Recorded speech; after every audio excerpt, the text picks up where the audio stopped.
안녕하세요. 톡 쏘는 정치의 강지영입니다. 오늘은 다정회 가족 여러분들도 잘 알고 계신 전두환 씨의 회고록 논란에 대한 뉴스를 준비했습니다. 일부 사실을 왜곡하고 5.18 유족들의 명예를 훼손했다며 5.18 관련 단체들이 검찰에 고발했었죠.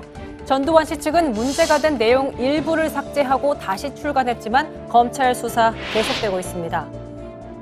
그런데 검찰이 전두환 씨를 2번이나 소환 통보했지만 전 씨는 건강상의 이유로 소환을 거부했다고 하는데요. 정치권도 이에 대해서 비난의 목소리가 큽니다.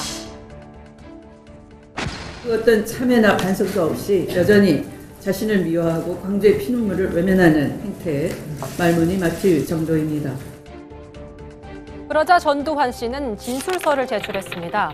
5.18은 폭동이고 북한이 개입했으며 헬기 사격은 없었다는 회고록 내용이 사실이라는 기존 입장을 고수했다고 합니다. 하지만 적어도 헬기 사격 내용은 전 씨의 주장이 잘못됐습니다. 지난달 국방부 5.18 특별조사위원회가 계엄군의 헬기 사격을 공식적으로 확인했기 때문입니다.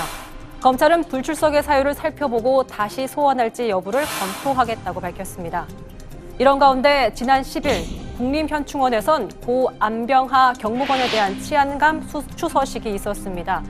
문 대통령은 SNS에 뒤늦게나마 추서가 이뤄져서 기쁘다.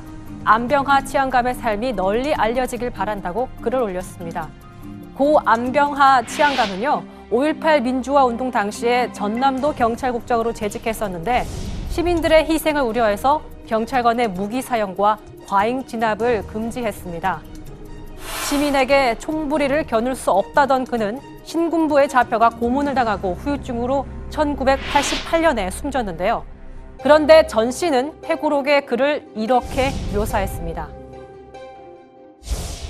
광주 사태 초기에 경찰력이 무력화되고 그로 인해 계엄군이 시위 진압 전면에 나설 수밖에 없게 된 것은 전남 경찰국장의 중대한 과실 때문이었다. 점심을 먹는다며 경찰국 청사를 떠난 안병하 정남 경찰국장이 연락 두절 상태가 된 것이다. 전남경찰청엔 안병하 치안감의 당시 행적 기록이 남아 있습니다. 안 치안감의 지시사항과 움직임이 시간대별로 기록되어 있는데요.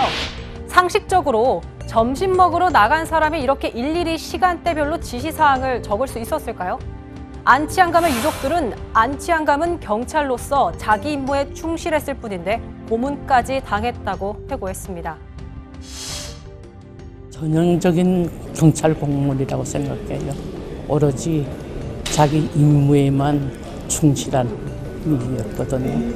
그렇게 건장했던 사람이 그때서부터 이제 병원 댕기고 일어나지를 못하시고 쓰러지시면 또 응급실 가고 입원했다가 또 집에 와 계시다가 또 계속 그게 거의 8년간 반복된 거죠. 그래서 5.18 광주민주화운동을 다룬 영화 택시 운전사에서 대학생인 재식은 이렇게 말했습니다.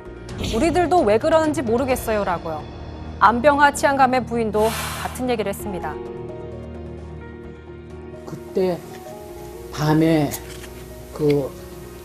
구르고 나서 그날 한 700명이 다 그렇게 잡혀갔다고 그러더라고. 그런데 모두 이제 가족들이 관사에 전화가 얼마나 오는지 몰라. 모두 죽었다는데 사실이냐고. 그래서 너무 기가 막히더라고. 이거는 아니다 싶더라고. 근데 왜 그때 그렇게 했는지 나는 그걸 모르겠어요. 여전히 5.18은 폭동이고 북한이 개입했다고 주장하는 전두환 씨. 검찰이 재소환 여부를 검토하고 있는 만큼 이번엔 뭐 할지를 지켜봐야겠습니다.